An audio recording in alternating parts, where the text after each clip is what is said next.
So hello awesome people, this is रांसपाल AKA the 90s guy. आज फिर हम लोग आ चुका है एक नई कस्टम रोम के अपडेट के साथ। हाँ, नए अपडेट नहीं, नई कस्टम रोम के अपडेट के साथ, जो कि वेब नेशन के साइट से हम लोग को MIUI 14 का एकदम लेटेस्ट बिल्ड हम लोग को देखने को मिलता है हमारे Mi 11X Poco F3 और Redmi K40 के लिए। तो ज़्यादा ना टाइम वेस्ट करते, चलिए शुरू करते हैं।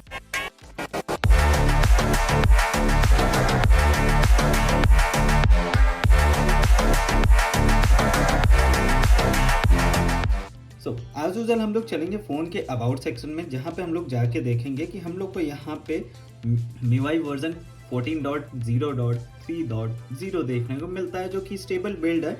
इसके अलावा अगर हम लोग यहाँ पे बात करें इनके मेंटेनर की, तो ये वही मेरे फेवरेट भाई साहब हैं, जो कि हैं ऋषि, जो वेब नेशन टीम के साइड से हम लोग को यहाँ पे देखने को मिल रहे हो। यहीं पर ये डिटेल की बात करें तो यहाँ पे हम लोग को डिवाइस नेम देखने को मिलता है 6+2, हम लोग को रैम एक्सटेंशन देखने को मिल जाता है। यहाँ पे Android 13 है, दिसंबर का सिक्योरिटी पैच है, MIUI वर्जन वही हम लोग को पुराना वाला फिर से देखने को मिल जाता है। कर्नल की बात करें तो कर्नल हम लोग को 1/7 अप स्ट्रीम के ऊपर बेस है, पफ कर्नल हम लोग को यहाँ पे देखने को मिलती है। इसके अलावा और कोई चीज़ नहीं है। आते हैं होम स्क्रीन पे, जैसे आप यहाँ पे देख पा रहे होगे कि हम लोग को एनिमेशन सारे के सारे एकदम परफेक्टली वर्किंग देखने को मिल रहा है, जो कि मुझे काफ़ी ज़्यादा पसंद आए हैं और काफ़ी तगड़े हैं यार, उसमें कोई दिक्कत नहीं हो रही है। ओके, तो अब आते हैं यहाँ पे इसके सेटिंग पे। सबसे पहले लॉन्चर की सेटिंग पे आए तो हम लोग को लॉन्चर कस्टमाइज लॉन्चर देखने को मिलता है, जिसमें आप डिसेंट लेवल की कस्टमाइजेशन कर सकते हो, काफ़ी ज़्यादा कर सकते हो एक टिपिकल MIUI रोम के अकॉर्डिंग। ओके, यहीं पर ही अगर बात करें विजिट्स की, तो विजिट्स अगर हम लोग यहाँ पे जाते हैं तो हम लोग को वही MIUI 14 के विजिट्स यहाँ पे देखने को मिल जाते हैं, जैसे आप देख पा रहे होगे।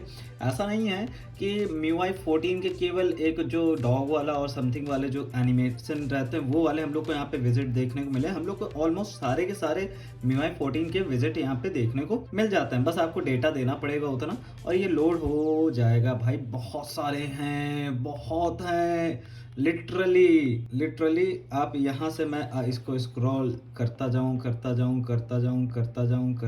ओके। तो यहाँ पे हम लोग को विजिट्स तो इन भाई साहब मतलब काउंट भी नहीं कर पा रहा मैं, इतने सारे हैं। तो ठीक है, अब इसको यहाँ पे हम लोग छोड़ते हैं। इसके बाद हम लोग आते हैं इसके कंट्रोल सेंटर पे। तो कंट्रोल सेंटर हम लोग को वही MIUI 14 का देखने को मिल जाता है यहाँ पे, जिसमें कि हम लोग को कुछ ज़्यादा चेंजेस यहाँ पे देखने को नहीं मिलता है। अब आ जाते हैं इसके सेटिंग पे।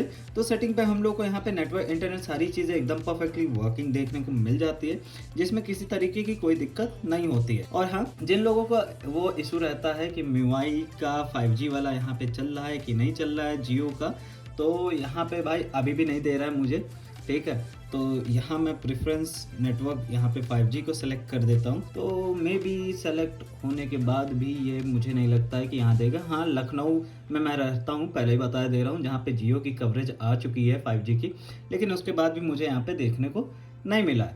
तो मैं इसके बाद यहाँ पे आते हैं हम लोग वापस से सेटिंग पे। तो नेटवर्क, इंटरनेट में कोई दिक्कत नहीं हो रही, सारी चीज़ें एकदम परफेक्टली काम कर रही हैं। यहीं पर ही हम लोग वापस आए वॉलपेपर एंड स्टाइल पे। तो यहाँ पे हम लोग को जो देखने को मिलते हैं भाई साहब, कस्टमाइजेशन को लेके मुझे कुछ ज़्यादा ही प्यार हो रहा है। इसका लॉक स्क्रीन वॉलपेपर भी मुझे काफ़ी ज़्यादा पसंद आया हुआ है। खैर, यहीं पर ही हम लोग आए इसके ऑलवेज ऑन और सारी चीज़ों वॉलपेपर्स। भाई हाँ, मेन चीज़ तो मैं इसकी भूल ही गया। यहाँ पे हम लोग चलेंगे इसके वॉलपेपर्स पे, और वॉलपेपर्स पे जाने के बाद हम लोग इसके भाई ओके, तो यहाँ पे हम लोग को वॉलपेपर्स जो देखने को मिलता है MIUI 14 के, इनके कहने के हिसाब से है कि ये MIUI 14 के वॉलपेपर्स हैं, लेकिन मुझे ये एनिमे टाइप वाले थोड़े ज़्यादा पसंद आए हैं। लेकिन ये ठरक क्यों दिख रही है मुझे डेवलपर की। खैर, उन सारी चीज़ों को साइड में करते हैं। यहाँ पे हम लोग वॉलपेपर्स के जो कलेक्शन है उनको चेकआउट करते हैं, फिर जल्दी से इसके प्रॉपर रिव्यू पे आगे बढ़ते। तो वॉलपेपर्स हम लोग को कुछ इस तरीके के, जहाँ पे हम लोग को काफ़ी सारे वॉलपेपर्स देखने को मिल जाते हैं, जैसे आप यहाँ पे देख पा रहे होगे। ओके, तो ठीक है, यहाँ पे हम लोग अब वापस से चलेंगे सेटिंग पे, और सेटिंग पे चलने के बाद यहाँ हम लोग चलेंगे इसके पासवर्ड एंड सिक्योरिटी पे, जहाँ पे हम लोग को सारी चीज़ें एकदम परफेक्टली वर्किंग देखने को मिल रही हैं, जो कि मैंने सेट की हुई थी और फिर उसके बाद मैंने उसको अनलॉक कर दिया था जानबूझ से, क्योंकि घर पे बच्चे उनको फ़ोन अनलॉक। ओके, तो यहाँ पे मैं आपको दिखा देता हूँ इसको फिंगरप्रिंट रजिस्टर करके। उसके बाद मैं एक टिपिकली आपको बताऊँ, MIUI में फिंगरप्रिंट और फेस अनलॉक एकदम परफेक्टली काम वैसे भी करता ही करता है। तो यहाँ पे मैं एक बार फेस अनलॉक सेटअप कर लेता हूँ। तो यहाँ पे हम लोग का फेस अनलॉक सेटअप हो गया है और इसको मैं इस पर टैप करूँगा। हम लोग इसका फिंगरप्रिंट का जो है उसको टच पे सेलेक्ट कर देंगे, तो हम लोग को फिंगरप्रिंट का एक अंदाज़ा जो है वो काफ़ी अच्छे से देखने को मिल जाए। तो यहाँ पे हम लोग ने इसको टैप किया, अनलॉक हो गया। फेस अनलॉक की बात करें तो वो भी एकदम परफेक्टली काम कर रहा है। यहाँ पे बैटरी की बात करें तो एक चीज़ यहाँ पे है कि हम लोग को जो स्क्रीन ऑन टाइम अभी तक की देखने को मिला है वो 2 आवर समथिंग मिनट का है, जिसमें मुझे 50% के आसपास screen on time means 53% screen on time देखने को मिला है।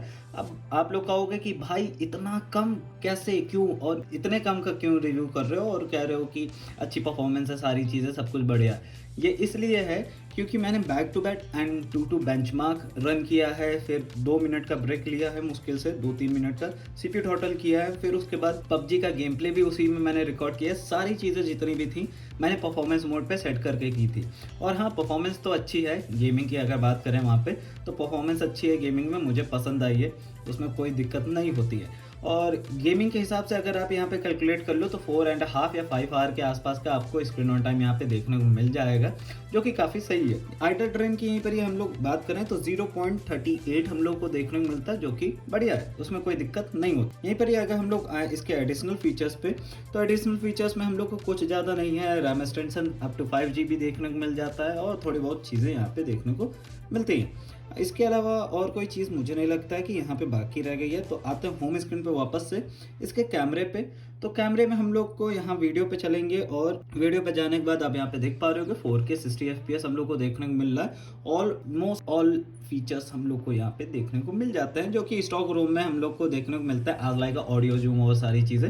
लेकिन एडिशनल भी हम लोग को यहाँ पे थोड़े बहुत फीचर्स देखने को मिल जाता है, एज लाइक सुपर मून और समथिंग, ओके, जो कि एकदम सही से काम कर रहा है। अब आता है Antutu बेंचमार्क की। तो Antutu बेंचमार्क का जो हम लोग को स्कोर देखने को मिला है, जो कि है 6,28,333, जहाँ पे हम लोग का टेम्परेचर, भाई साहब टेम्परेचर हम लोग का 6.5 सेल्सियस है, 12% बैटरी रेंज हम लोग को देखने को मिला है। ओके, इसके अलावा स्टोरेज टेस्ट की बात करें, भाई नंबर्स पे मत जाना, मैं पहले बता दे रहा हूँ, गेमिंग में हम लोग को परफॉर्मेंस काफी अच्छी देखने को मिली है। यहीं पर स्टोरेज टेस्ट की बात करें 48,959 देखने को मिला, जो कि काफी तगड़ा स्कोर है। स्टोरेज टेस्ट की बात करें तो यहीं पर Geekbench की अगर बात की जाए तो Geekbench का स्कोर भी हम लोग को काफ़ी अच्छा देखने को मिला, जो कि सिंगल में 904 है, मल्टी में हम लोग को 2745 देखने को मिलता है। और बार बार आपको ये नोटिफाई हो रहा होगा कि ये टॉगल क्या कर रहा है, एक आइकन टाइप का, वो FKM सर्वर जो FKM ऐप है वो मॉडेड है, तो उसी का वो नोटिफिकेशन देता है बार बार। ओके, तो ये रोम से रिलेटेड कोई भी दिक्कत नहीं है। यहीं पर ही अगर हम लोग बात करें CPU टोटल की, तो CPU टोटल का जो हम लोग को रिजल्ट देखने को मिला है यहाँ पे मैं आपको दिखा देता हूँ। अरे भाई बस, अरे बस कर। मैक्सिमम GIPS हम लोग को 3,11,000 है, एवरेज में 2,92,000 है, और CPU टोटल हम लोग को 89% मैक्स आउट देखने को मिला है, और CPU जो क्लॉक स्पीड है वो 3.18 GHz हम लोग को देखने को यहाँ पे मिली है। यहीं पर ही अगर हम लोग आए इसके सेफ्टी नेट पे, तो सेफ्टी नेट हम लोग को यहाँ पे बाय डिफॉल्ट पास देखने को मिल जाता है। DI इन्फो की बात की जाए तो वाइड वाइन L1 देखने को मिल जाता है यहाँ पे, उसमें कोई दिक्कत नहीं है। PUBG में हम लोग को स्मूथ और 90 FPS देखने को मिलता है। अब आ जाते हैं कंक्लूजन वाले पार्ट पे। तो यार देखो, गेमिंग के लिए अगर रोम चाहिए तो हाँ, इसके साथ जा सकते हो। बैटरी बैकअप, आइडल ड्रेन काफ़ी अच्छा है, ऑन स्क्रीन ड्रेन भी अच्छा है। एज अ कैजुअल यूज़र के लिए मैं बोल रहा हूँ कि जिनको गेमिंग वेमिंग नहीं करनी है तो उनके लिए, आज लाइक जिनको परफॉर्मेंस मोड ऑन नहीं करना है, उनको इन सारी चीज़ों से कोई मतलब नहीं है, तो हाँ वो भी इसको इंस्टॉल कर सकते हो। क्योंकि परफॉर्मेंस मोड अगर जैसे आपने ऑन किया है, ये एक नॉर्मल यूजर्स में भी आपकी बैटरी इतनी तगड़े से कंज्यूम करेगा कि कुछ कहने को नहीं। तो इससे अच्छा नॉर्मल मोड पे ही आप यूज़ कीजिए एज अ डेली ड्राइवर के लिए। लेकिन अगर परफॉर्मेंस जिस टाइम को आपको चाहिए, तो परफॉर्मेंस मोड ऑन करने के बाद भाई साहब क्या तगड़ी परफॉर्मेंस है इसकी। तो यही मेरा कुछ कंक्लूजन है वेब नेशन MIUI 14 के अपडेट का, जो कि हमारे Mi 11X, Poco F3 और Redmi K40 के लिए। तो that's it for this video, मिलते हैं अगली वीडियो में, तब तक के लिए पीस आउट।